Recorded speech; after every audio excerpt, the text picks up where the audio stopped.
Bismillahirrahmanirrahim. Assalamualaikum warahmatullahi wabarakatuh. Innal hamdalillah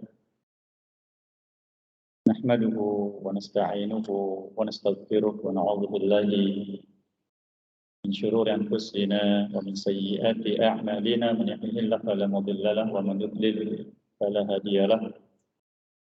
Asyhadu an la ilaha illallah wa la syarika lahu wa asyhadu anna Muhammadan abduhu wa rasuluhu sallallahu alaihi wa ala alihi wa ashabihi wa man tabi'ahum bi ihsanin ila yaumiddin wa sallama tasliman katsira amma ba'd.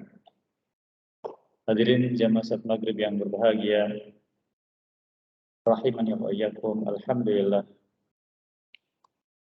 pada kesempatan malam yang berbahagia ini Allah Subhanahu wa taala memberikan kita kesempatan untuk bisa melaksanakan kembali ketaatan kepadanya. Semoga ini menjadi bekal kita ketika kita berjumpa dengannya dan diberikan kemudahan dalam hisab amal kita dan dilimpahkan rahmat darinya, sehingga apa yang kita amalkan dari kebaikan yang sedikit diterima dan diampuni dari dosa-dosa kita yang banyak, baik yang kita sadari ataupun juga yang tidak. Jamaah sekalian rahimani wa iyyakum, kita masih bersama faedah yang kita ambil dari kitab Al-Wadih, penjelasan tentang fikih ibadah yang diambil dari kitab Allah dan sunnah Rasulnya SAW yang ditulis oleh Profesor Muhammad bin Badi' Musa hafizallahu ta'ala. Kita sampai pada pembahasan sifatus shalah, yaitu sifat salat yang disyariatkan. Sifat salat yang disyariatkan. Di bab sebelumnya kita sudah mendapatkan penjelasan tentang bagian-bagian dari salat. Bahwa dalam salat ada yang namanya rukun. Syarat, yaitu perkara-perkara yang harus ada sebelum salat dikerjakan. Apabila syarat ini luput salah satu saja, maka menjadikan salat tidak sah. Ada bagian-bagian rukun, yaitu bagian inti, seperti bagian rukun yang merupakan ucapan, ada juga perbuatan. Ucapan seperti takbiratul ihram, atau membaca Al-Fatihah, atau ucapan salam. Maka bila rukun-rukun ini, baik itu ucapan atau perbuatan, dan perbuatan setiap gerakan yang ada dalam salat ditinggalkan, baik sengaja, maka membatalkan salatnya. Namun apabila lupa, maka apabila lupa rukun ditinggalkan, maka dianggap rakaat tersebut tidak ada, sehingga diganti dengan rakaat berikutnya. Ini akan kita bahas khusus insyaallah tentang pembahasan sujud syahwi. Kemudian yang ketiga, bagian seperti dengan wajib, seperti membaca tasbih ketika ruku, ketika sujud, duduk di antara duduk tasyahud awal. Maka apabila lupa, maka tidak bisa diganti dengan satu rakaat, tapi cukup dengan sujud sahwi. Namun apabila sengaja ditinggalkan, maka batalah salat, walaupun perkara ini wajib. Dan yang keempat, ada perkara-perkara yang merupakan sunnah. Artinya kalau dihadirkan maka menyempurnakan salatnya, kalau tidak pun tidak mengapa. Sebagian ulama berbeda pendapat. Kalau sengaja meninggalkan yang sunnah ini, apakah sujud sahwi? Mereka mengatakan sujud sahwi. Contohnya sengaja tidak membaca doa istiftah. sengaja tidak membaca doa kunut, bagi yang berpendapat doa kunut dalam salat subuh, maka wajib sujud sahwi kalau sengaja meninggalkannya. Kalau lupa, maka tidak ada konsekuensi apapun. Ini 4 perkara yang penting dalam salat. Namun dalam melaksanakan salat kita tidak memilih menghadirkan yang ini saja, yang itu tidak. Mengapa demikian? Pertama, karena wasiat dari Allah Subhanahu wa taala. Allah ketika menyebutkan perintah salat dengan 2 lafaz. Yang pertama dan sering disebutkan waqimus shalah. Kata waqimus shalah yaitu qiyam, maknanya adalah biihdar jami' ma tata'allaqu bis shalah. Dengan menghadirkan segala sesuatu yang terkait dengan salat. Apakah itu syaratnya, atau rukunnya, atau wajibnya, atau sunnahnya. Dan meninggalkan apa yang dapat membatalkan salat atau mengurangi kesimpulan salat. Dari perkara-perkara yang makruh. Dan ini pun insya Allah akan kita bahas khusus tentang hal tersebut. Lafaz yang kedua Allah mengatakan wa hafidhu, hendaklah kalian menjaga yaitu agar salat dikerjakan sesuai dengan ketentuannya dari semua bagian salat. Karena para ulama menyebutkan salat itu adalah kumpulan ucapan dan perbuatan yang khusus diawali dengan ucapan takbiratul ihram dan ditutup dengan salam. Maka apa yang di antara keduanya harus dikerjakan, harus dihadirkan. Karena seorang muslim harus melakukan sesuatu yang sempurna. Karena itulah yang Allah inginkan dari hambanya. Sebagaimana yang Allah firmankan isyarat tentang siam Ramadan, dan itu pun untuk ibadah yang lain. Allah firmankan surah Al-Baqarah, wa akmilul iddah, dan sempurnakanlah bilangan siam kalian. Maka apabila siam saja Allah menyuruh menyempurnakannya, maka demikian juga dengan ibadah yang lain. Jangan ada dari bagian-bagian ibadah salat yang ditinggalkan. Yang ketiga, karena Nabi kita SAW berwasiat khusus berupa perintah. Wasallu kama raitumuni usalli, dalam hadits Imam Bukhari. Dan kalian salat sebagaimana kan niat aku salat. Kalau para sahabat dulu, mereka melihat Nabi SAW salat, yaitu ra'yul ain, yaitu melihat dengan mata langsung. Kalau kita sekarang bukan ra'yul ain, tapi ar-ra'yu bil ilmi, yaitu melihat dengan ilmu. Jadi ketika kita mendapatkan riwayat-riwayat dari para sahabat Nabi SAW, mereka menceritakan bagaimana Nabi SAW salat, maka itulah seakan-akan kita melihat Nabi SAW salat dengan gambaran mereka. Maka itu yang kita terapkan. Maka mari kita lihat, sebagaimana di sini disebutkan oleh penulis Hafidh Ta'ala, kana Rasulullah SAW idza qama ila shalah, adalah Nabi SAW apabila beliau berdiri untuk salat, waqad ata bi syurutiha anifata dzikri, yang sudah disebutkan syarat-syaratnya di majlis yang lalu, istaqbalal qiblah. Pertama, menghadap kiblat. Menghadap kiblat, dipastikan dulu. Wattakhadha sutratan, dan mengambil sutrah. Apa itu sutrah? Yaitu pembatas antara dia dengan tempat yang digunakan untuk sholat. Dan antara orang yang sholat dengan sutra ini cukup untuk dia sujud. Kata sebagian ulama, kana yakfi mitlu mamarisyah, itu mencukupi seperti jalan yang digunakan untuk lewatnya rombongan kambing. Jadi cukup untuk sujud. Oleh kenapa bila kita ingin salat, maka ambillah sutroh. Ulama beda pendapat tentang sutroh ini. sebagian mengatakan wajib, dan sebagian mengatakan sunnah. Umumnya ulama hadis mengatakan wajib, dan ulama fikih mengatakan sunnah. Sedangkan kita ibadah kepada Allah Subhanahu wa taala bukan dengan pendapat, tapi dengan dalil. Maka apabila ada pendapat sesuai dengan dalil, itu yang diambil. Tapi kalau ada pendapat tanpa dalil, maka ini tinggalkan dulu. Sampai ulama sepakat atau kebanyakan berpendapat begitu. Maka dalil menyebutkan perintah untuk salat menghadap sutrah, yaitu pembatas. Dan Nabi SAW beliau biasa kemana-mana membawa hirbah. Hirbah yaitu tongkat pendek sekitar 1 meter.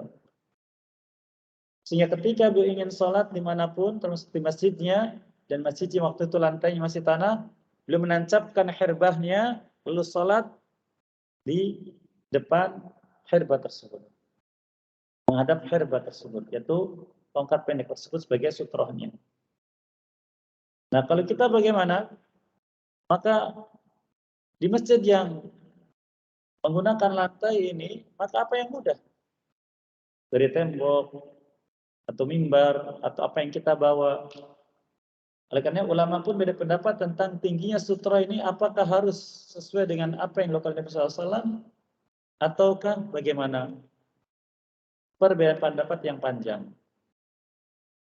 Tapi intinya adalah harus sholat menghadap sutra, menghalang, agar orang yang ingin lewat bisa lewat di balik sutra tersebut. Karena orang yang melewati, orang yang sholat antara sutrohnya, apalagi kalau tidak ada sutroh, makin ada ancaman khusus. Dari hadis Abi Hurairah radhiyallahu anhu menyebutkan bahwa Nabi SAW melarang seseorang untuk lewat di depan orang yang sholat. Dan lebih baik untuknya kalau harus menunggu sampai 40. Abi Hurairah ditanya, apakah 40 tahun? Beliau diam. 40 bulan, 40 minggu, 40 hari, beliau diam. Dan dalam masalah penyebutan bilangan, umumnya ulama mengatakan kalau Nabi SAW menyebutkan bilangan lebih dari 1, apakah itu 3, atau 7, atau 10, termasuk 40, ini likatrah, menunjukkan banyak. Jadi kalau menunggu sampai selama apapun, bahkan kalau sampai 40 tahun menunggu, maka itu lebih baik daripada melewati orang yang sedang sholat. Oleh karena di sini juga ada perintah dari Rasulullah SAW, apabila ada orang yang melewati orang yang sholat, maka adalah mencegahnya dengan tangannya agar dia lewat di belakangnya atau di balik sutrohnya. Dan ini hadis-hadisnya disebutkan oleh Imam Ibnu Hajar rahimahullah dalam Bulughul Maram. Jadi jamaah apabila ingin mengetahui hadis-hadis tentang masalah ini, maka silakan bisa baca hadis-hadis yang ada dalam Bulughul Maram, dan ini kitab yang dikenal di negeri kita yang merupakan kumpulan hadis tentang ibadah, dan penulisnya bermadzhab Syafi'i sebagaimana mayoritas muslimin di negeri kita. Kita lanjutkan. Istaqbalal qibla wattakhadha sutratan. Menghadap kiblat lalu mengambil sutrah untuk salat di balik sutrah tersebut. Wa shalla ilaiha, dan salat menghadap kepada sutrah ke arah kiblat. Wa dana minha, dan dekat dengan sutrah. Kita sebutkan tadi jaraknya sekitar cukup untuk sujud. Tsumma yastaftihu salatahu bi takbiratul ihram, kemudian mengucapkan salatnya atau memulai salatnya dengan mengucapkan takbiratul ihram, yaitu ucapan Allahu Akbar. Ustaz, tidak dimulai dengan melafazkan niat? Tidak. Karena niat ada dalam hati. Ulama beda pendapat tentang melafazkan niat. Dan pertama, ulama beda pendapat. Sebagian ulama mazhab Syafi'i mengatakan dianjurkan, tidak wajib, dianjurkan, dan tidak syarat melafazkannya. Yang kedua, mereka pun beda pendapat, lafadznya bagaimana melafadzkan niat itu. Apakah nawaitu atau usolli atau uridu atau aktasidu dan sebagainya, tidak ada patokan. Dan Imam Nawawi rahimahullah ta'ala menyebutkan dalam Majmu' Syarah Muhadzab yang merupakan penjelasan dari kitab Al-Muhadzab, tulisan Imam Syarazi rahimahullah ta'ala, keduanya mazhab Syafi'i, mengatakan yang maknanya saya sebutkan, asal niat ada dalam hati. Dan ucapan itu untuk menguatkan. Maka barang siapa sudah hadir niatnya dalam hati dan tidak mengucapkan dengan lisannya, maka niatnya mencukupi. Tapi barang siapa mengucapkannya tapi hatinya tidak hadir dengan niat itu, maka tidak mencukupi. Jadi kembalinya kepada hati. Menghadirkan niat. Apa itu? Menghadirkan kesadaran bahwa saya berdiri ini untuk melaksanakan salat yang waktunya kita sadari. Apakah maghrib seperti tadi atau isya, sudah kita ketahui. Maka dilafadzkan dengan Allahu Akbar, takbiratul ihram.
Ini, Allahu Akbar.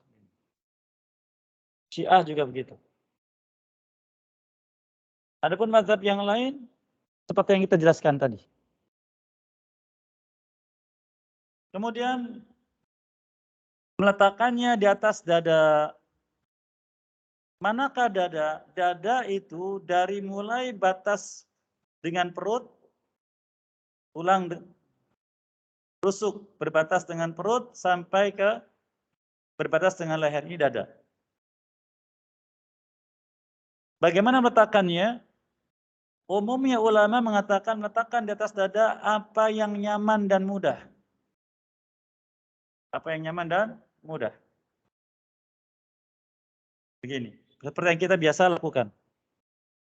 Yaitu di atas ikatan sarung.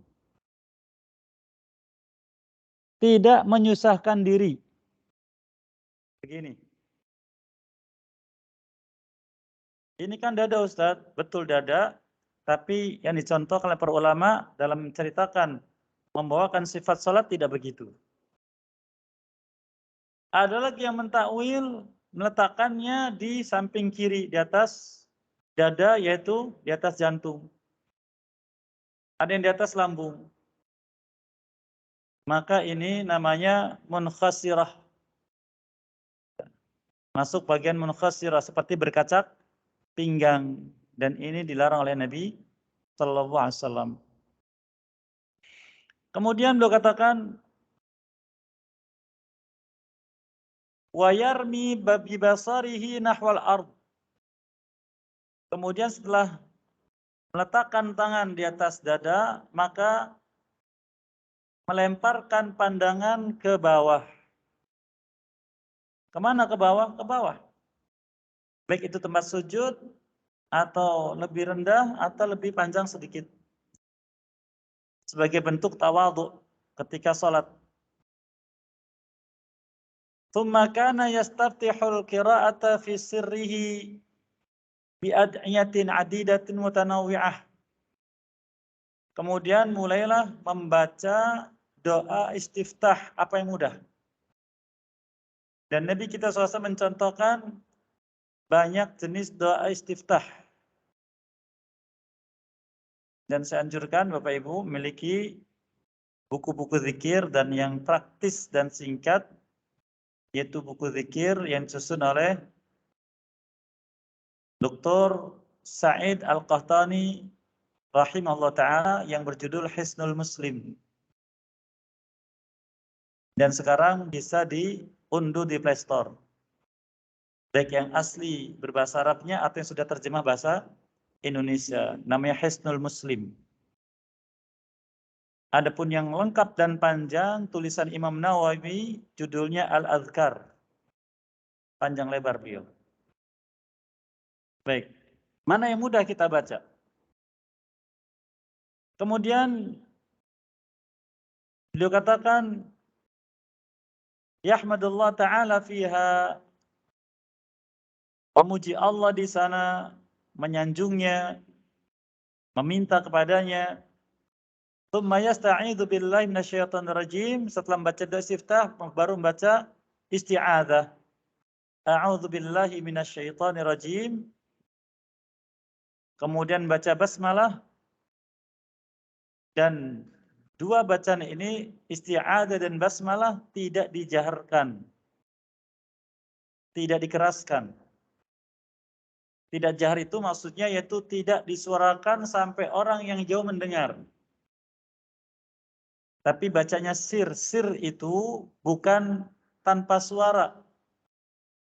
Ini saya perhatikan banyak orang sholat ketika sholat zuhur atau asar, hanya bergerak bibirnya saja. Kadang juga tidak bergerak bibirnya. Ini keliru. Sir itu kata sebagian ulama, dibaca tapi hanya didengar oleh telinga sendiri. Bahkan kadang Nabi SAW bacaannya terdengar oleh shaf di belakangnya. Ketika zuhur dan asar, dia membaca apa saja terdengar. Jadi disuarakan, tapi sir, rendah. Bukan rahasia sir di sini. Suaranya rendah. Kemudian tentang isti'adzah dan basmalah ini, apakah isti'adzah dibaca setiap rakaat atau hanya di rakaat pertama? Di sini tidak ada dalil khusus. Tidak ada dalil khusus. Sehingga diperbolehkan. Adapun basmalah maka dibaca bersama setiap surat.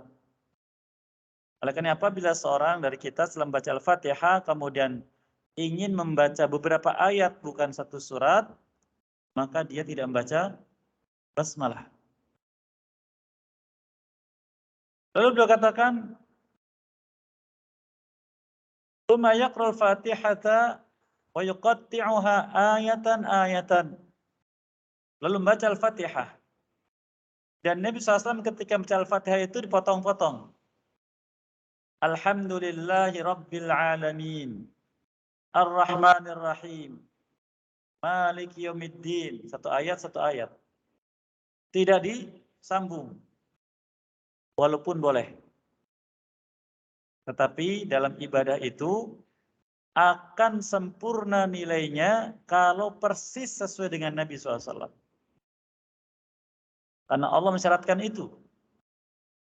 Sebagaimana disebutkan di surat Ali Imran, Allah menyebutkan tentang perintahnya ya, agar kita mengikuti Nabi SAW. Di ayat yang ke-31 dari surat Ali Imran, "Qul in kuntum tuhibbunallah fattabi'uni." Katakan Muhammad SAW, jika betul kalian mencintai Allah maka ikuti aku. Perintah langsung dari Allah untuk mengikuti Nabi sallallahu alaihi wasallam. Fa idza intaha min qiraatiha qala amin. Dan jika selesai baca Al-Fatihah maka langsung baca amin, maknanya Allah kabulkanlah. Dan tidak ada bacaan apapun antara akhir Al-Fatihah dengan ucapan amin, tidak ada. Hanya itu dari Nabi SAW. Adapun yang kita dapatkan dari kecil, hendaklah kita berdoa sebelum mengucapkan amin, khususnya di salat berjamaah. Mengapa menganjurkan itu? Karena mendapatkan hadis Nabi SAW, barang siapa yang ucapan aminnya bersamaan dengan aminnya malaikat, maka akan diampuni dosanya. Sehingga dulu kita diajar waktu kecil, kalau kita setelah Al-Fatihah membaca Rabbighfirli wali walidayya, maka yang diampuni dosa kita dan dosa orang tua kita. Nah, ini namanya istihsan, menganggap baik. Imam Syafi'i rahimahullah menyebutkan dalam kitabnya Ar-Risalah, ucapan man istahsana faqad syara'. Barang siapa menganggap baik suatu perbuatan dalam ibadah kepada Allah yang tidak ada perintah dari Nabi SAW, maka berarti telah membuat syariat. Maka dihindari. Jadi kau ucapkan amin. Ya, itu alasannya kalau salat jamaah. Lalu kalau salat sendiri bagaimana? Tidak ada dalilnya. Yang menyebutkan barang siapa ucapan aminnya bersama bertepatan dengan ucapan aminnya malaikat, yang dosanya tidak ada. Ini khusus untuk salat jamaah yang jahar. Maghrib, Isya, dan subuh. Adapun salat yang sir tidak ada ucapan amin dari kita. Karena imam tidak memperdengarkan bacaan Al-Fatihahnya. Termasuk ketika salat sendiri. Kemudian beliau katakan, yajharu wa yamuddu biha sautahu, dan ucapan amin ini dipanjangkan. Amin. Tidak cukup dengan pendek amin. Kemudian beliau katakan, tsumma yaqra ba'dal Fatihah mimma tayassar minal Qur'an. Lalu membaca apa yang mudah dari Al-Quran. Seperti disebutkan oleh Nabi SAW kepada orang yang salatnya buruk. Tsumma qra' ma tayassara ma'aka minal Qur'an. Membaca apa yang mudah bersamamu dari Al-Quran. Sehingga boleh satu surat, boleh juga sebagian surat. Karena apa yang mudah, ini umum. Wa kana yutilu qira'atahu ahyanan wa yukassiruha ahyanan, dan kadang beliau ketika menjadi imam membaca bacaan setelah Al-Fatihah dari Al-Qur'an dipanjangkan. Membaca yang panjang dan kadang membaca yang pendek. Para ulama Quran mereka membagi-bagi surat-surat Quran. Ada tiwal, yaitu surat-surat panjang seperti Al-Baqarah, Ali Imran. Ada qisar, mufassal, yaitu dari Ad-Duha ke bawah. Dan ada yang pertengahan dari Ad-Duha ke atas. Dan untuk salat berjamaah yang dianjurkan panjang adalah salat subuh dan salat isya. Salat subuh Nabi SAW seringnya ketika hari Jumat membaca rakaat pertama dengan as-sajdah. As-sajdah ini sekitar 30 ayat. Ya. Dan rakaat kedua membaca surat Al-Insan juga sekitar 31 ayat. Dan kata sebagian ulama hikmahnya ketika hari Jumat di salat subuh Nabi SAW membaca 2 surat ini karena dalam surat itu dijelaskan tentang penciptaan manusia, ya, dan hidupnya di muka bumi, dan datangnya kematian, dan nasib di akhirat. Sehingga bagi yang mengerti isinya, agar dia ingat, khususnya hari Jumat, bahwa hari kiamat terjadi pada hari Jumat. Maka mengingatkan manusia, menyadarkan, agar siap-siap untuk banyak bertobat kepada Allah dan kembali kepadanya. Dan contoh juga di salat Isya ketika Mu'adz bin Jabal radhiyallahu anhu menjadi imam di kaumnya salat Isya, beliau membaca Al-Baqarah. Ada seorang yang mundur karena ada hajat untuk mengairi kebunnya, tidak bisa terlambat, maka dia pun pagi harinya menyampaikan hal itu kepada Nabi SAW, maka beliau tidak memarahi orang tersebut bahwa salatmu batal, tidak. Tapi yang dimarahi justru Mu'adznya radhiyallahu anhu. Kenapa? Karena salatnya membaca surat Al-Baqarah. Beliau katakan cukuplah bagimu membaca was-sama atau sabihis. Surat-surat was-sama idzatil buruj, idzas sama'un syaqqat dan semisalnya, atau sabihis. Nah, ini gambaran untuk dibaca bagi para imam. Adapun surat maghrib, maka dengan surat-surat yang pendek karena waktu yang terbatas. Kemudian beliau katakan, wa kana sallallahu yajharu bil qira fi salati subuh wa fi rak'ataini ulayaini minal maghrib wal isya. Dan beliau Nabi SAW ketika salat subuh dan 2 rakaat pertama di salat maghrib dan isya membaca surat Al-Fatihah dan surat setelahnya dikeraskan sehingga jamaah mendengar semuanya. Wa yusirru biha fi dzuri wal 'asr, dan merendahkan suaranya ketika salat zuhur dan asar yang kita sebut dengan sir. Wa tsalitsatu minal maghrib wal ukhrayaini minal isya, dan rakaat yang ketiga di salat maghrib dan 2 rakaat berikutnya di salat isya. Beliau tidak mengeraskannya. Wa kana yajharu bil qiraati aidan fi salatil jumu'ah wal 'idain. Dan dia pun bukan kadang dan bahkan beliau juga membaca suratnya dikeraskan di siang hari, yaitu untuk salat Jumat, salat 2 hari raya, istisqa dan kusuf, salat minta hujan dan salat gerhana. Wa kana yaj'alur rak'atainil ukhrayatain aksar minal ulayani qadran nisf. Kemudian juga beliau katakan, dan Nabi SAW ketika salat yang lebih dari 2 rakaat, maka salat rakaat ketiga atau keempat kadarnya setengah panjang dari rakaat pertama dan rakaat kedua. Oleh karena sebelumnya mengatakan, maka rakaat kedua Nabi SAW tidak membaca surat kecuali Al-Fatihah. Yang dimatakan membaca, tapi diringkas yang pendek. Ya, dan tidak disebutkan hal tersebut. Kemudian beliau katakan, warubama iktasara fihi ma'al Fatihah. Dan kadang beliau di 2 rakaat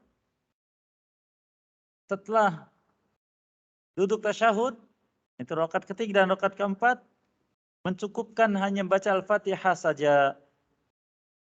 Karena sebagian sahabat pernah mendapatkan Nabi SAW juga membaca di rakaat ketiga dan rakaat keempat.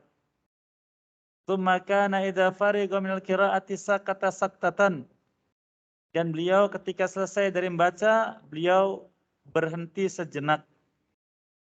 Berhenti. Contohnya setelah Al-Fatihah, ghairil maghdubi 'alaihim waladdallin, mengucapkan amin, berhenti sejenak. Lalu langsung baca surat berikutnya. Dan tidak menyengaja agar makmum bisa membaca Al-Fatihah. Tidak, tapi langsung. Kemudian beliau katakan, tsumma rafa yadayhi wa kabbara wa raka'. Kemudian mengangkat kedua tangannya lagi sambil bertakbir kemudian ruku. Ucapan takbir ketika berpindah gerakan ini diperingatkan banyak ulama, khususnya para imam, agar takbir itu bersama perpindahan gerakan. Dan ketika akhir takbir itu bersama akhir gerakan. Sudah berpindah gerakan. Dan makmum baru berpindah gerakan setelah mendengar akhir takbirnya imam. Itu yang dianjurkan para ulama. Kebanyakan mereka seperti itu. Adapun apabila bertakbirnya bergerak dulu baru pindah gerakan baru bertakbir, ini mereka katakan bukan takbir perpindahan gerakan, tapi takbir di gerakan itu.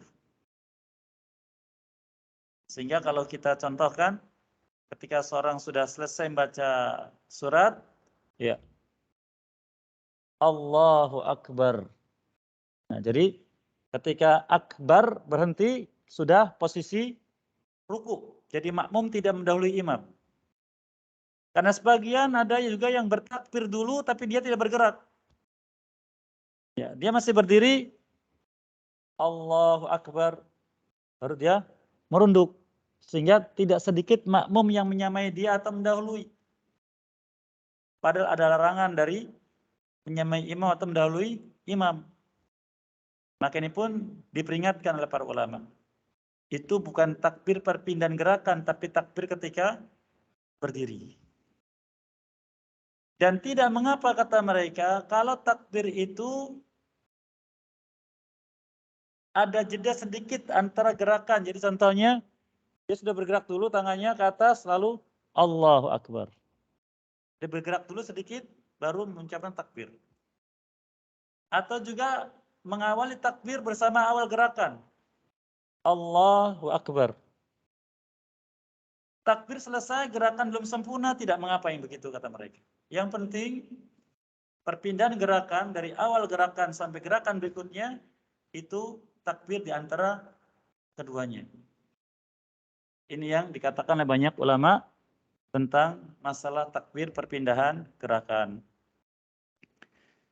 Lalu mereka katakan, beliau katakan, wa kana sallallahu fi ruku'ihi yad'u kaffayhi 'ala rukbatayhi wa yurfarriju baina sabi'ihi wa yumakkinu yadayhi min rukbatayhi bi annahu qabidun 'alayhima wa yujafi fi mirqaihi 'an jambayhi wa yabsutu dhahrahu wa yusawwihi hatta la subba 'alaihi al-ma' lastaqarra. Kemudian ketika beliau ruku menggenggam lututnya. Lututnya digenggam. Sambil dibuka jari-jarinya. Ya. Kemudian dibuka sikunya dari sisi badannya, kanan dan kiri. Sambil menekan lutut. Nah, saya contohkan di sini. Dipegang lututnya. Ya, ditekan sambil dibuka. Dan punggungnya lurus. Kepala juga begitu. Kepala bagian belakang lurus dengan punggung, sehingga apabila diletakkan gelas berisi air, maka dia tidak akan bergoyang dan tidak tumpah seperti meja. Itu sifat ruku. Ustadz, ada beda tidak laki dan perempuan? Ulama hadis mengatakan umumnya tidak beda. Karena yang mencontohkan salat Nabi SAW. Dan beliau katakan, sallu kama ra'aitumuni usalli. Salatlah kalian sebagaimana kalian lihat aku salat. Ya Ustaz, tapi itu kan lafaznya untuk laki-laki, sallu. Ya, ada kaidah dalam bahasa Arab, an-nisa'u syaqaiqur rijal. Wanita bagian dari laki-laki. Ma syara'allahu al-lisan Nabi SAW lirijali wan nisa'u taba'un lahum. Apa yang Allah perintahkan syariatnya untuk laki-laki, maka wanita mengikuti. Contohnya perintah waqimus shalah untuk laki-laki, wanita mengikuti. Kutiba alaikumus syiyam untuk laki-laki, wanita mengikuti. Ini untuk hukum secara umum. Tapi kalau syarat itu khusus untuk perempuan, laki-laki tidak berlaku. Contohnya syariat tentang jilbab dan semisalnya. Maka bagi laki-laki tidak berlaku. Adapun sebagian ulama mazhab berpendapat untuk perempuan rapat. Karena itu lebih tertutup. Nah, ini dibantah sebagian yang lain. Bagian yang tertutup, dia sudah tertutup dengan pakaiannya. Sehingga bagian tubuhnya tidak akan mungkin terlihat. Sehingga tetap mengikuti Nabi Sallallahu Alaihi Wasallam. Ini tentang ruku beliau. Wa kana yatma'innu fi ruku'ihi fayamkuthu hatta yakhudha kullu 'udwin ma'khadahu. Kemudian dalam rukuknya beliau tuma'ninah. Nah, ini tuma'ninah rukun. Yang pernah kita jelaskan beberapa jenis orang yang salat, sampai ada yang salat tidak dianggap tidak melaksanakan salat atau belum melaksanakan salat karena tidak ada tuma'ninah. Apa tuma'ninah? Keadaan tenang, memastikan gerakan sempurna, baru bacaan dihadirkan. Bisa contohkan ketika ruku, Allahu Akbar, tenang dulu, baru baca Subhana rabbil azim wa bihamdi. Sudah, baru angkat. Sami Allah liman hamd. Jadi walaupun bacaannya cuma sekali dan itu yang wajibnya, itu mencukupi. Dan dianjurkan oleh sebagian ulama diulang 3 kali atau lebih. Diulang 3 kali atau lebih. Dan bacaan ruku dan sujud banyak macamnya. Silakan mana yang mudah dan apa yang kita hafal dibaca. Kalau ingin tahu semuanya silakan kembali ke risalah-risalah zikir seperti tadi disebutkan Hisnul Muslim, itu mencakup menyebutkan beberapa jenis bacaan ruku dan sujud dan sama. Wa kana yaqulu anwa'an adzkaril awal adiyah, dan juga membaca doa-doa dan zikir. Wa yanha an qiraatil Qur'an fi ruku' was sujud. Dan beliau melarang membaca Quran walau 1 ayat ketika ruku' dan sujud. Jadi ketika ruku' dan sujud tidak membaca Al-Quran. Ustadz, bagaimana kalau ketika sujud kita membaca doa? Kan katanya ada hadis mengatakan perbanyaklah di sana berdoa. Lalu doanya dari ayat Al-Quran.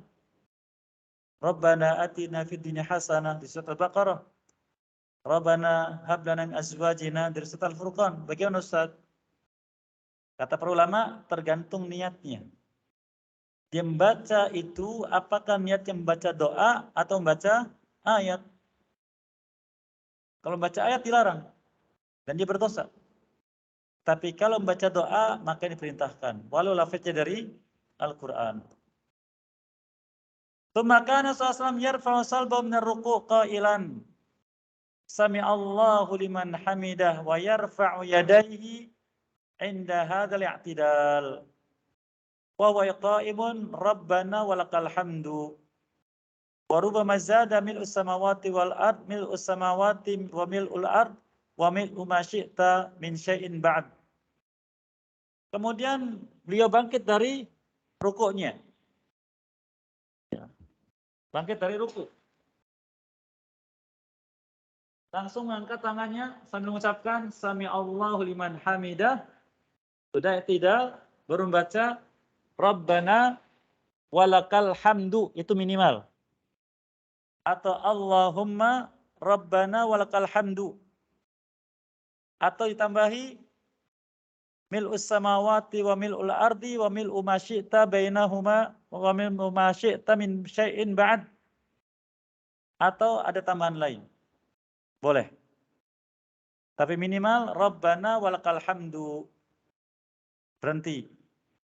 Itu untuk menunjukkan akan tumakninah. Kemudian tsumma kana yukabbiru wa yahwi sajidan. Kemudian beliau pun bertakbir sambil langsung sujud.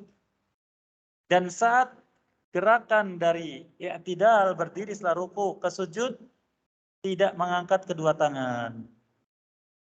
Dan mengangkat kedua tangan ketika takbir, kata ulama, ada 4 tempat. Pertama ketika takbiratul ihram. Kedua ketika hendak ruku. Ketiga ketika bangkit dari ruku. Keempat ketika bangkit dari rokat kedua ke rokat ketiga. Setelah duduk tasyahud. Itu 4 tempat mengangkat tangan. Dan ini pendapat kebanyakan ulama. Sebagian ulama hadis berpendapat bahwa raf'ul yadaini ma'at takbir. Mengangkat 2 tangan itu bersama takbir. Jadi setiap takbir mengangkat kedua tangan. Maka jangan aneh kalau kita melihat ada orang sholat di sini misalkan mau sujud, takbir angkat tangan. Bangkit dari sujud, angkat tangan. Karena ada pendapat. Tapi ini pendapat yang jarang. Ya, pendapat yang jarang. Ya, sudah habis waktunya. Ya, saya kira ini dulu. Saya akan lanjutkan dari mulai sujud insya Allah. Mudah-mudahan berfaedah dan bisa menjadi wawasan bagi kita untuk perbaiki salat kita dan agar Allah Azza wa Jalla memberkahinya dan menjadikan salat kita salat yang diterima dan bernilai maksimal dan menjadi sebab bagi kita untuk mendapatkan ridha Allah Azza wa Jalla ketika kita berjumpa dengannya. Wallahu lidzalika qadir alaih wa sallallahu Muhammadin wa ala alihi washabbihi ajmain. Da'wana alhamdulillahi alamin. Subhanakallahumma bihamdik asyhadu an la ilaha illa anta astaghfiruka wa atubu ilaik. Assalamualaikum warahmatullahi wabarakatuh.